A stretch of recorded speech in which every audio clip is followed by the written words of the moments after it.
Julian's attorney would probably manage to get in front of the jury by hook or crook one, that here this woman comes in, she breaks up the Beatles, and at that, half the jury would convict her. She breaks up the Beatles, as we all know. Then she proceeds to break up John Lennon's marriage, and then she alienates him from his child, and now she gets him to with this vast fortune to leave it all to her and her son, leaving nothing. And it seems very harsh, and it seems almost greedy, even the fact that she fought it. And let me tell you, when it comes to a PR campaign, it didn't go well during the period of time that this went on. Life's Third Act is a podcast dedicated to helping you get the most out of your retirement. Sponsored by Tucker Allen. Here's attorney CPA Joe Cordell. Welcome to another episode of Life's Third Act.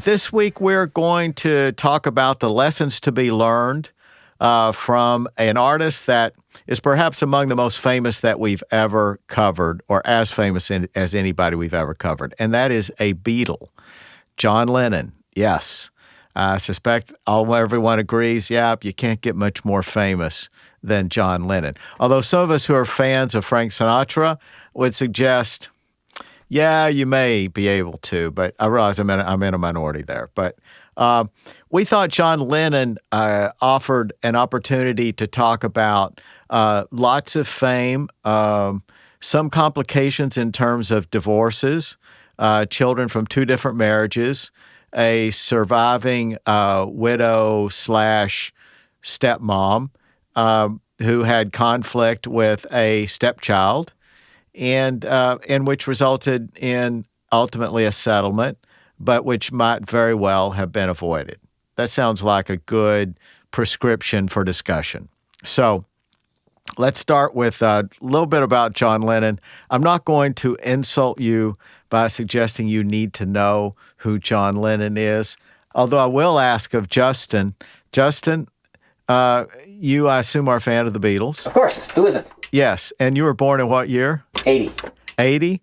Now, this is a testament to their power. To what extent are the Beatles really popular among people who would have reached adulthood in the 90s, late 90s? I mean, even if you're not a Beatles fan, you have artists constantly covering Beatles songs. You have nearly every artist, at least of, Gen X's era, whose parents were Beatles fans, whose music that they listen to, their favorite artists are influenced by. So it's just pervasive pretty much everywhere. But you're kind of a music junkie. To a certain extent, yeah. Yeah, so I don't know if you're representative of your generation on average. Maybe not. But still, I mean, what you say is encouraging, though. I thought, and many people did in the day, that the Beatles would be one of those groups whose music would endure.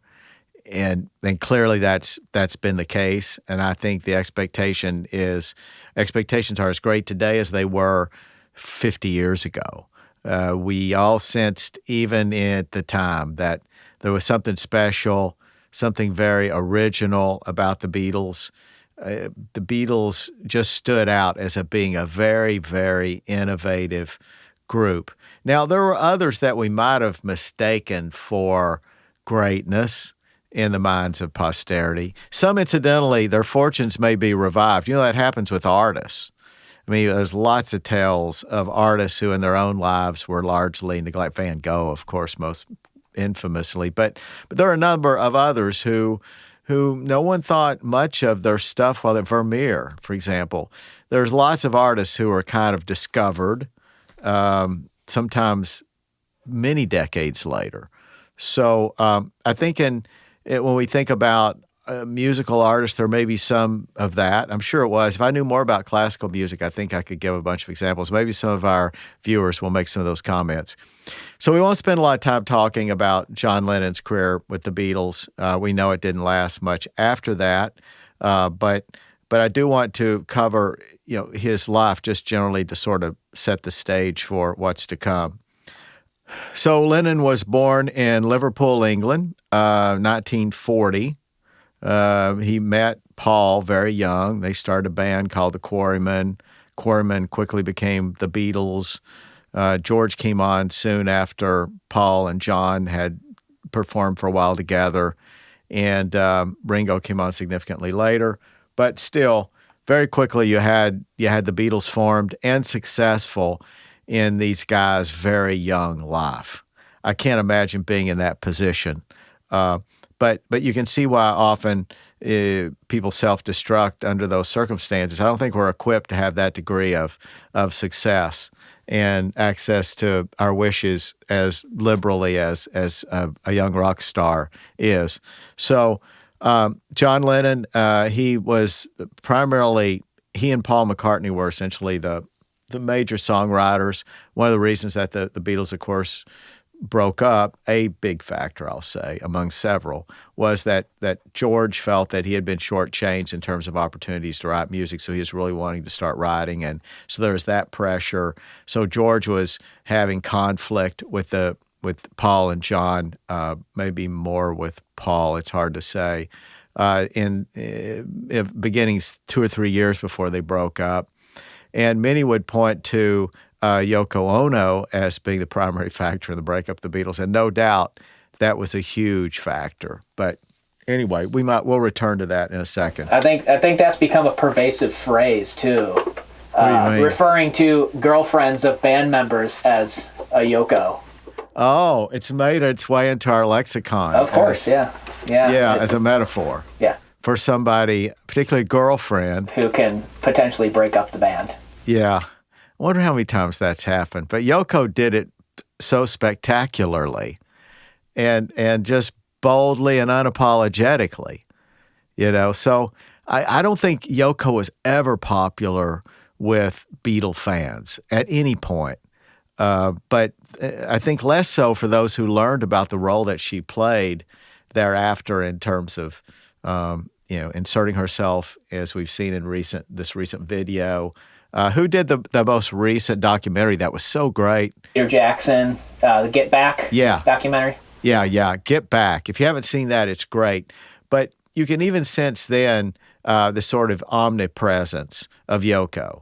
So I do think that was no small factor. And I think Paul was heroically tactful in trying to accommodate John's insistence that she be included in various things, including recordings.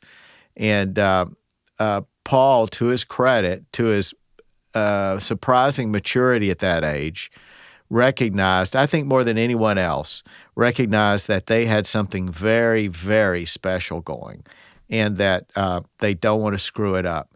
And I think Paul, without question, understood that more than anybody. Second would be Ringo. But George was impatient. John became indifferent after a while, even hostile to the idea of a group generally. And but he was under the spell of Yoko, I think, to a great extent.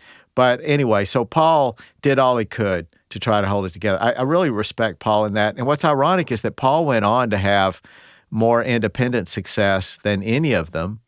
And yet he, I think, most recognized the importance of that moment and the effort to try to preserve it. I don't see the Beatles continuing to be as creative as they were for another 20, 30 years. Do you, Justin? No, we mentioned this off camera a little bit, but so many bands, in their early 20s, they have it.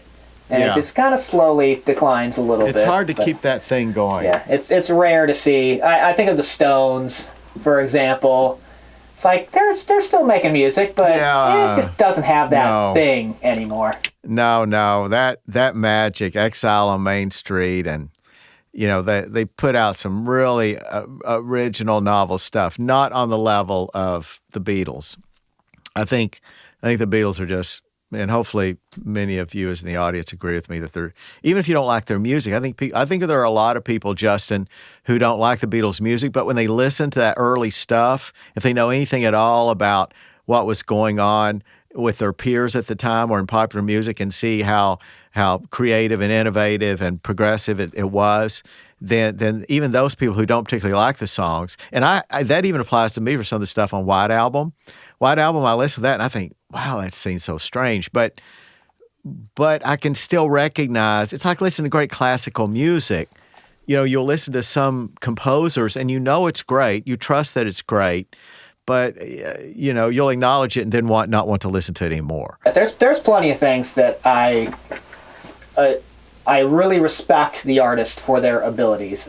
Steely Dan comes to mind. There's a couple Steely Dan songs here and there that I enjoy, but I don't go out of my way to listen to them, but I really respect their musicianship. Okay, I'll agree with you on that example, because I too am not a Steely Dan fan, but my wife is, and I like you. I can see that they're very talented, but no, I don't want to listen to them. Well, that's like, do you remember Mahavishnu Orchestra?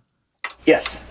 Now, that is a good example. Do I question for a minute that John McLaughlin, this incredible jazz, if those of you who haven't heard of this jazz guitarist, I know I'm off the topic, forgive me, we'll get right back. But John McLaughlin, what an incredible guitarist. And you listen to him, and man, oh man, his technicality and all those things. Frank Zappa? Zappa, yeah, and I don't enjoy Zappa, but I'll acknowledge him. So anyway, so the Beatles, so special, and I've just come to appreciate them more and more as I've gotten older. John Lennon, I have to tell you, I don't agree with his politics personally. I know some of you probably do. I didn't agree with his politics, and I didn't care for Yoko. So here I am defending somebody and lauding them, and because if you're great, you're great, even if you're dislikable and even if your politics are bad. So let's talk a little bit about leading up to his relationship with Yoko. So John is in the Beatles beginning really before 1960, but continuing 1960 all the way up into, when did they break up? Was it 73? Or is it before that? 71? Anyway, that's not important. So John Lennon gets married. He marries his first wife, Cynthia Powell. He marries her in 62. So he's married to Cynthia from 62 to 68. Many of us have heard of Cynthia, but we don't know anything about her. She kind of existed in the background. She wasn't played up in photos. I don't see her appearing when they get off planes and at Shea Stadium or other places in the United States. So, but she was there, and apparently up until the very end, it appears they had a good relationship. I assume they did not, but the more I've read about this, it appears they did. And the son that they had of that relationship, which is Julian, he was born in 63, a year after they were married. Julian describes, and without contradiction, that there was, up until literally 67 or so, they were having this, he remember his mom and dad were having a good relationship. That first 5 years, when he wasn't traveling, he was there around her, and did have, subject to the limitations of his incredible schedule, did have a meaningful relationship with his son, Julian. So Julian was the only child born of that marriage. Yoko came along toward the end of the marriage, and I think it's safe to say that John had developed this relationship with Yoko, and that was the driving force, perhaps, and doubtlessly other reasons. Rarely when there's just a person that comes into a married person's life is it entirely that factor when there's a divorce. But I will tell you, as a divorce lawyer, that often it is largely that factor. I mean, there's a bit of mythology around the idea that if somebody has an affair and gets divorced, that means that a bad marriage is going to happen anyway. No, that's not true. That's not true. I'm convinced that had someone had the capacity to just say no and get and walk past that moment in time, that they might have subsequently celebrated a 50th wedding anniversary. So anyway, Yoko comes to the picture. Yoko being Yoko, I'll speculate. They end up. John decides he's going to divorce Cynthia. He divorces her and marries Yoko the following year. Marries Yoko in 1969. He stays married to Yoko up until his death in 1980. And during the course of that marriage, they had one child, and that child was Sean. And Sean was born in 1975. So Sean was really young when John was assassinated. I didn't realize he was that young. So he must have been 5 years old. So So anyway, the marriage, John and Yoko, again, married in 69, go to 80, and it ended in 80 because John was murdered out at the entryway of the Dakota Apartments. Those of you who have visited the Dakota Apartments in Manhattan, you've seen how there's this large motor court and an entry, kind of a gated entry, and those gates used to be kept open. I don't think they still are, so I've heard. But I've gone back there actually a couple times, not in recent years. But you can see how that provided an opportunity for assassin. But who would have thought that there would be somebody so crazy that they would want to kill somebody such as a Beatle? Why would anybody expect that? But now, I guess here we are in the 21st century. We know that there are people who will kill others for, unpredictable reasons. It's so common as the phenomenon today. Terrorism, not the least among reasons. But so it was Mark David Chapman that shot Lennon, shot him December 8th, 1980, New York City, there at the Dakota. And I remember there were candle vigils all across America. Those of you who are old enough remember this. It was a shock to the nation that he was assassinated.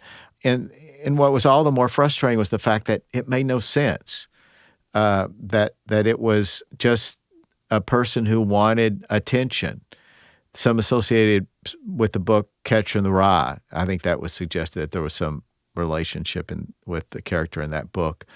But the bottom line is it was a person who was essentially had no useful life and no recognition for anything. And so they felt this is the way that I'm going to become important, is I'm going to steal somebody else's fame, or I'm going to do this outrageous atrocity, and then I will be somebody important. So I'm not sympathetic with that. And those of you who are thinking, gee, it was a mental illness, I hope he's still in prison. I doubt he was ever in prison. As a matter of fact, I think he's free today, isn't he? Wasn't there a discussion about, I confuse him with Hinckley. Yeah, Hinckley was Reagan, right? Yeah. And Hinckley, I think, was allowed out under supervised. It says Chapman's serving a 20-year prison 20 years to life sentence. And he's still in prison? Green Haven Correctional Facility in Hudson Valley, New York. Okay, very good. He was repeatedly denied parole beginning in 2000. Okay.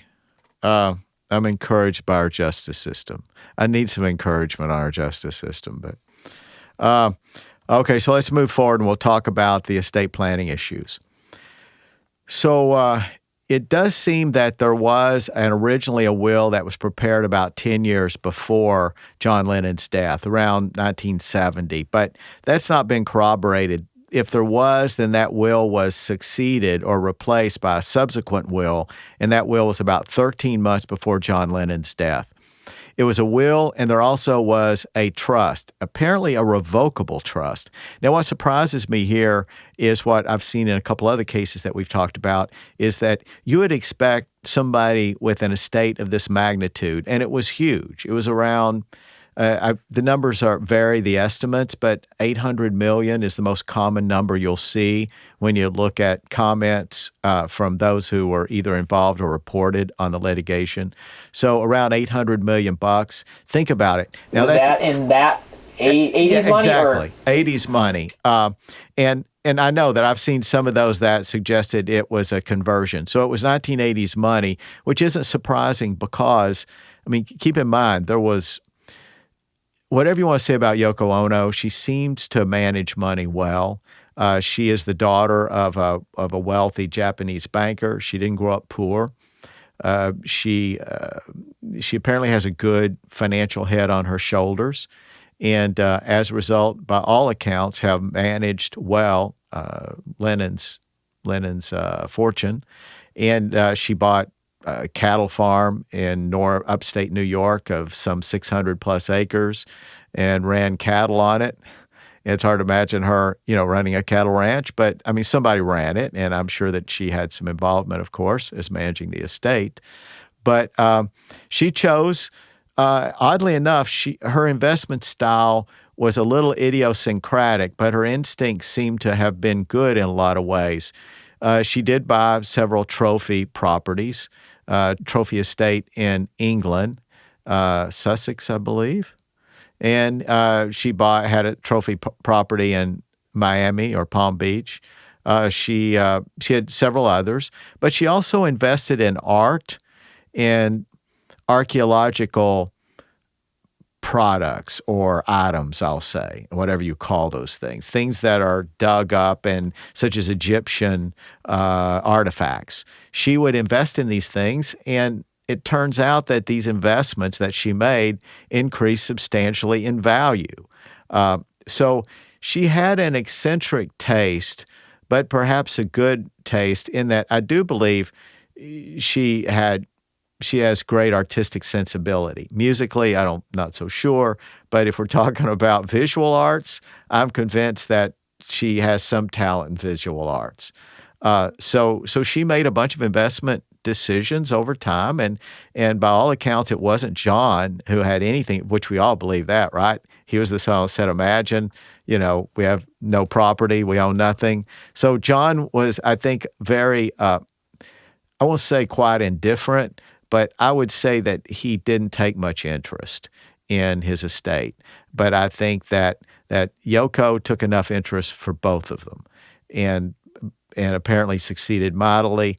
But let's keep in mind that throughout this period of time, she's receiving, as a result of royalties, many millions a year.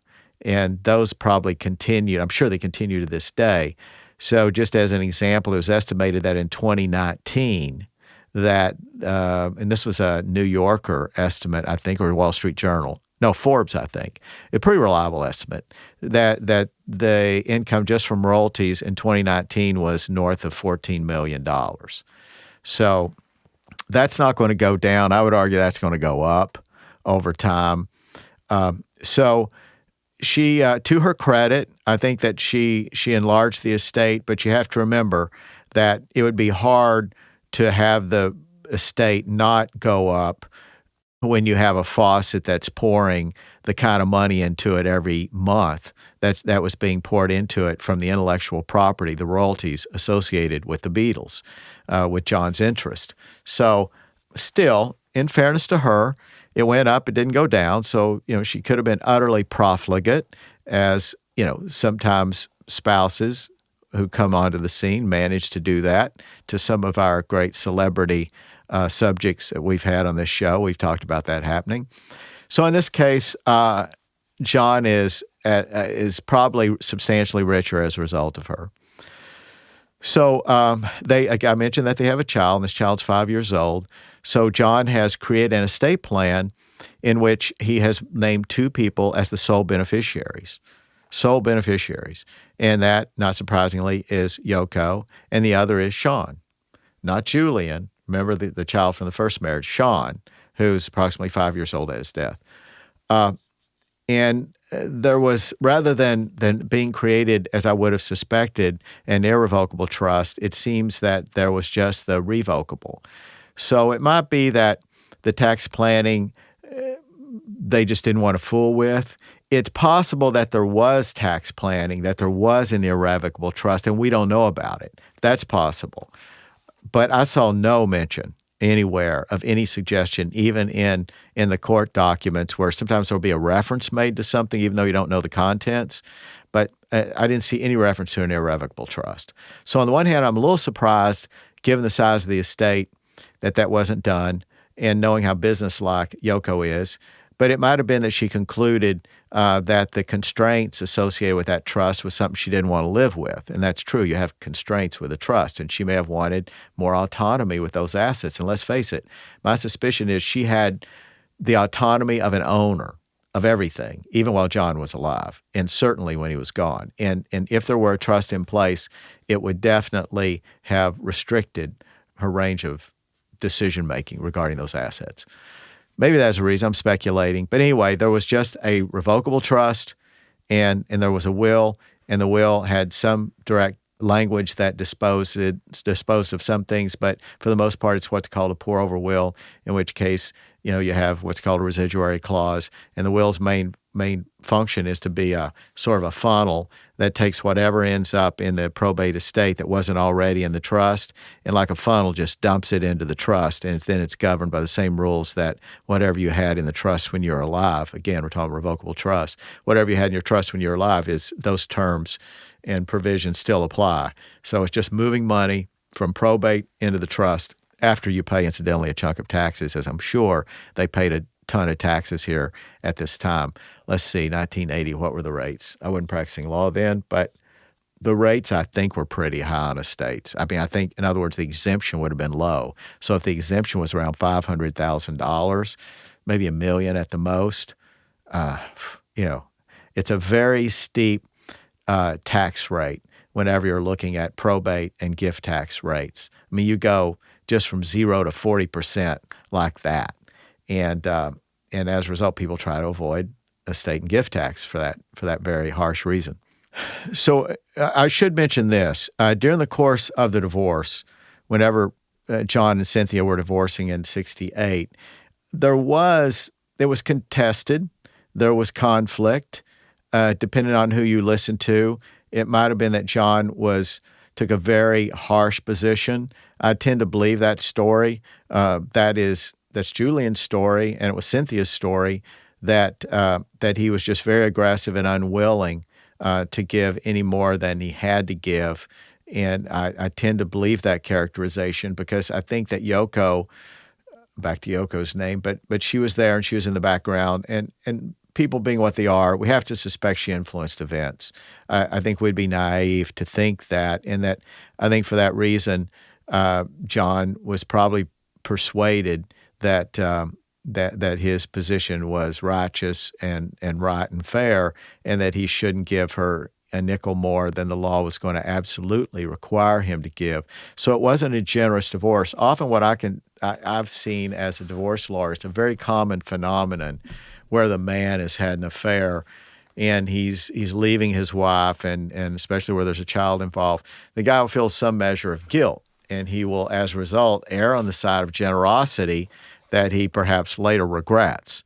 And I see that more than once, and especially in cases where we weren't involved, and the guy comes in later with his second wife, and he has this horrendous alimony payment over his head, and maybe a child support payment that's substantially above what the guidelines in the state would have ordered, and maybe having given up significantly more than 50% of his assets in the divorce.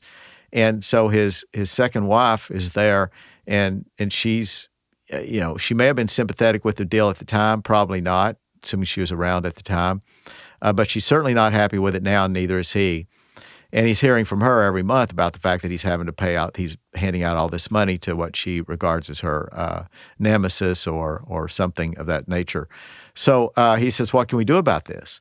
And one of our attorneys would look at it and say, well, this is hard. I mean, you consented to this. You didn't have to agree to this. The judge wouldn't have done this, but you, for your own reasons and maybe good reasons, you agreed to do this. And it's hard for us to fix this. It's not uncommon to see that happen in divorce, especially by men. This is not a sexist statement, but I don't know that that's as true when you reverse it, where the wife has met somebody else and she's moving on. I don't know that you see that same perspective. Again, I'm trying to be objective here, and we do some women. Cordell and Cordell represents some women, though far and away our clients are mainly men. Still, it's a thing that you see commonly where the guy's had an affair, feels some guilt, and is moving on. With John Lennon, there wasn't that. I can just tell you, there wasn't that. As a matter of fact, the deal that was struck finally was, though the Beatles, so this is 1968, they were very successful, making a ton of money. And so she says that she wants something more for Julian. And so finally, there's an agreement that there will be a trust fund set up for Julian when he becomes 25, and that there'd be 100,000 pounds. This would have been pounds, English divorce, pounds placed in that trust. But this is interesting. So John insisted that if they do this, that there be a condition that same 100,000 will be split among any additional children that he has thereafter in his life. So to Do we think that Yoko had anything to do with that? And if so, why would she? I mean, given that he was making so much money and she doesn't come from poverty, but yet I suspect that she was involved. She's involved in everything else. Why would we think she wasn't? If she's sitting in the studio commenting on every song the Beatles is doing, do we think that she's sitting completely silent regarding the terms of the divorce from John and Cynthia? Between John and Cynthia? I don't think so. So this is speculation. But anyway, I think that Lennon drove a hard bargain, but I doubt it originated with him. Not letting him off the hook. I mean, he's a big boy. I mean, he's responsible for his decisions, his moral responsibility to a family, et cetera. But do I think there was another voice that was very influential? And the reason I bring this up is it's going to be relevant in just a second. So Cynthia and Julian, it's safe to say, walked away from this divorce not happy. And rather than doing this in a way that could have not eliminated bad feelings, but at least not stoke the fires. Instead of that, you have them walk away feeling aggrieved. So fast forward. So now we know another child is born, and that child is a Sean. And so we know that 100,000-pound trust account that was originally set up for Julian with the condition that if there were another child, it would be shared equally. So now we know that Julian's interest is down to 50,000 pounds, and the other 50,000 pounds will go to Sean. That still was in existence at John Lennon's passing. So John Lennon dies with a will and a trust that gives everything to Yoko and to Sean. So we can see why the stage is kind of set for conflict here. So I think that Julian's position, which doubtlessly is influenced by the perceptions of the way his mother was treated, and of course he heard, I'm sure, growing up things, I'm going to impute this just based on my experience in family law, is that he probably didn't hear good things about his dad in the home of his mother, but I could be completely wrong. She may have spoken of him in saintly terms. I can tell you that Frank Sinatra's first wife, Nancy spoke very fondly of Frank. And the daughters, Nancy Jr., as they call her, said of her mother, Nancy Sr., that she never heard her mother say a bad thing about her dad. So we know those things happen. But do I think it happened in this case, given what we know about the nature of the divorce as well as what occurred afterwards? I don't think so. So here we have Julian, who finds out his dad's been killed. And this was a period, I should add this is important. Just in the last 5 years, it seems that John Lennon had been seeing a little more of Julian than he had in a long time. Historically, the pattern was maybe once a year for many years. So apparently there had been significantly more recent interaction. So I don't know what that means, whether it means once a month, 5 times a year, but it was more than had. So the significance of this is that John had every reason to feel a little closer to Julian toward the end of his life when he made this will than he did, say, 10 years before when this other apparent supposed will was created. So Julian decides he's going to challenge this will, and he files an objection with the probate court. He takes the position that the will is not valid, that it's a product of undue influence. Now, there may have been other arguments, but the main argument was undue influence. Now, this is an interesting argument. Normally, you wouldn't expect to have much success at all with somebody who's 39 years old. Remember, John Lennon is not 89. If you're 89, then, yeah, you see things like undue influence, younger wife, very dominating personality of her, et cetera. This is a 39-year-old guy when he made it. So he dies John Lennon was 40 when he died. So he was 39 years old, 13 months before he makes this will. So the argument that you're a victim of undue influence for somebody like that, as a general rule, is not a real encouraging undertaking. It's not to say that would always lose, but you have to look at some very special facts. And in this case, there wasn't a lot, but there was enough to raise the whole idea is that whenever you make a claim in court, you want to be able to make what the law calls a colorable claim. And a colorable claim means that in order for it to not be frivolous, there has to be at least a potential for success. And the court will probably not kick out the case and will let it go to trial and go in front of a jury.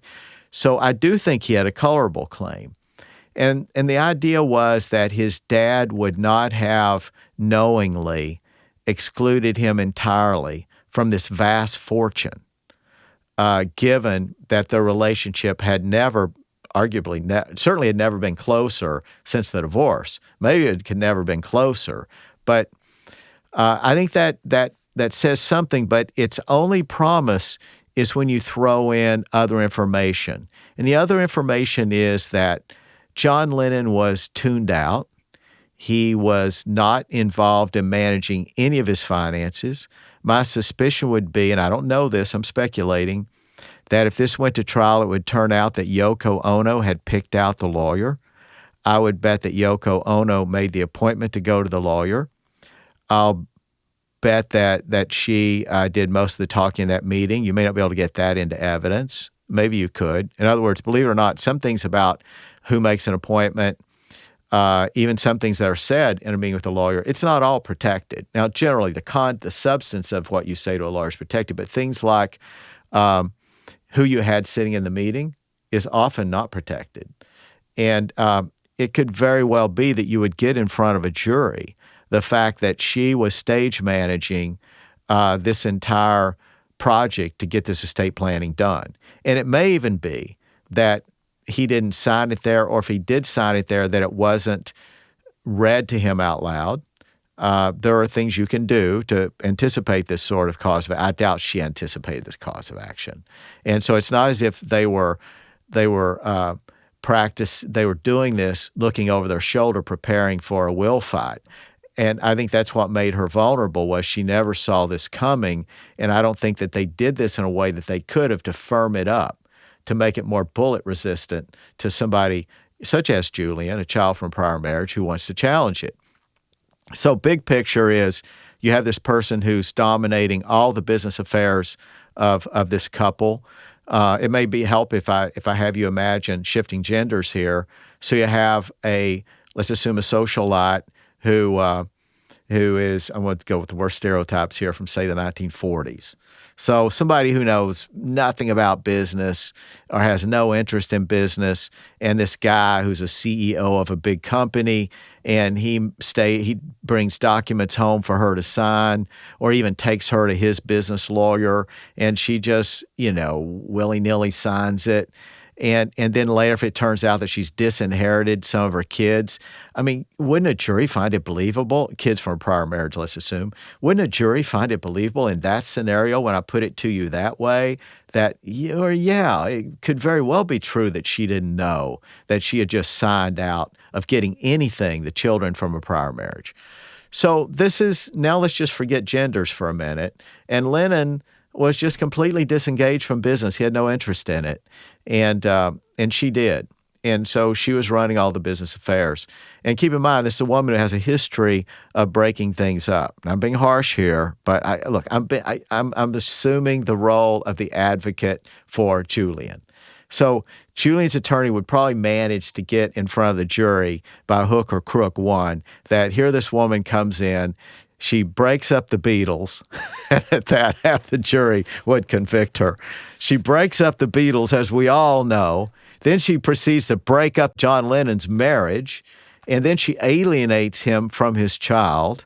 And now she gets him to with this vast fortune to leave it all to her and her son, leaving nothing. And it seems very harsh. And it seems almost greedy, even the fact that she fought it. And let me tell you, when it comes to a PR campaign, it didn't go well during the period of time that this went on. Some of you will think, well, this probably just lasted a year or two, maybe. Maybe they settled after a couple months. Not Yoko. How long do you think Yoko fought this before finally she settled? 16 years. 16 years. Now, the amount that I'll go ahead and get the punchline about how much she settled for, and then we'll come back. So she settled for, we don't know for sure. The best news out there, the best sources say 20 to 25 million. I've seen this in 4 or 5 different places. They all say between 20 and 25 million. I assume that's correct. It wasn't officially published, this deal. But anyway, so here she has $800 million, and we'll give or take $100 million. What kind of person would think that, gee, I don't want to give up? If she could have settled it for $20 million, I suspect she could have. I don't think Julian was holding out for all. I could be wrong. It could be she offered it day one. I don't think so. I think Julian, if he would listen to his lawyers at all, he knew he had a tough battle. I didn't mean to suggest a while ago that this is an easy win. No, if I'm an odds maker, I think it's more likely that she's going to prevail. But it's such a big risk. I mean, what's at stake for her is so great. Here are the implications. If she ends up fighting this, and if a jury just plain doesn't like her, which I find very conceivable, and rules against her, the consequences are it means that John Lennon died intestate. It means there was no will. So what are the implications of that under New York law? Well, the rules of intestate succession under New York law means 50% of the value goes to her, 25% to one child, and 25% to the other in this case. So it means 50% to the wife, and then the children divided equally. So here we know that Sean would get 25%. It would be Sean's, even though she'd have some control over it. It's still Sean's asset. And then another 25% goes to Julian, and she ends up with 50%. So there's a lot at stake for her here. And you just wonder what sort of person, particularly when there's clearly some moral claim. It wasn't as if this person had pretended to slip and fall in your grocery store and just on principle alone, you're not going to settle with them. This is somebody who on principle alone has some sort of argument. But instead, 16 years she fights this. So this was not good for Yoko's reputation, as you might imagine. I mean, the press in New York especially saw her as the person I described a few moments ago, so they didn't like her already for her role vis-a-vis the Beatles, but now this just seemed really greedy regarding money that she didn't earn. Well, she managed some of it, but the point is, she stepped into this fortune. So I'm a little surprised she didn't settle sooner. But eventually, maybe after some discovery, she probably thought that there's no way anybody could not like her, and there's probably no way anybody could imagine a cause more justifiable than hers to have all this money in her bank account, and this poor child from prior marriage, should go out and earn his own $200 million. And so I think that once her lawyers, after a few depositions, made clear to her that this may not go well, and I don't know that the depositions were done. I'm pretty confident in 16 years they got to depositions. And I'll bet that during the course of those depositions that it came to her attention that she could look bad. And ultimately, 16 years later, she settles this case. So Julian, I'm glad to see, got more money than he otherwise would have. I don't think this is entirely exculpating on John. As I said, though I'm not a fan of Yoko, in case any of you all were wondering, but I'm not letting John off the hook. He's a father, and he had some responsibility to be sure that his affairs were in order and that he should have regarded one child as highly and as importantly as he did the other child, even if there was, conflict between them. I mean, your 18-year-old kid, if he's yelling at you and you die during the next 2 years, you don't do your planning as if that's going to be that same jerk when he's 40, 50, 60, and 70. He's probably going to be a good human being someday. You just may not live to see him become that good human being. So give him the benefit of the doubt. Give him what he justly deserves as your child. And then if you live for another 34 years, and if he is a bad person, okay, then But to disinherit a kid, it just I'm disappointed. But I can get past that disappointment with John by blaming it on Yoko. Anyway, so how would this have been done differently? Well, first of all, the obvious answer that you all would think of is give the child a significant amount of money, the child from prior marriage. Another way to do it is, look, if you're determined to do this, make sure you dot your I's and cross your T's. I think it was a little naive to think that there would be no litigation here. I mean, granted, it's not as if you see a train coming when you have this child from a prior marriage. It's not as if you know this is going to happen. The child was young, somewhat young at the time, 17, the death of John. So, his mother was certainly involved in coaching him and encouraging him to file this action. He was the one who had the claim, obviously, not the mother. Not his mother. But still, you can anticipate in this case that there will be problems. And this have been done where there clearly would have been a losing case and there would have been no need to settlement. As a matter of fact, it could virtually have been dismissed perhaps without trial. But for that to happen, all the I's would have to be dotted and T's crossed. You read out loud the document. You make sure the lawyer you hire is not Yoko's lawyer or a lawyer that Yoko has selected. Instead, even in the selection of a lawyer, make sure that the testator, the person who's doing the estate planning, is the one who's driving the appointment, going there themselves. Have Yoko not even be present when the documents are signed and executed. So those are all things that, if they're done, really bolster the case and make it much harder. But sometimes it just makes sense to settle. And if the kid were, if Julian were demanding half of the estate or even the whole 25%, that's a little bit different. But when you can settle it for what would be a comparatively small fraction for certainty and move on, then you generally do that. That's typically the advice we would give. So hopefully this discussion's been helpful to you. I thought it might be for various reasons.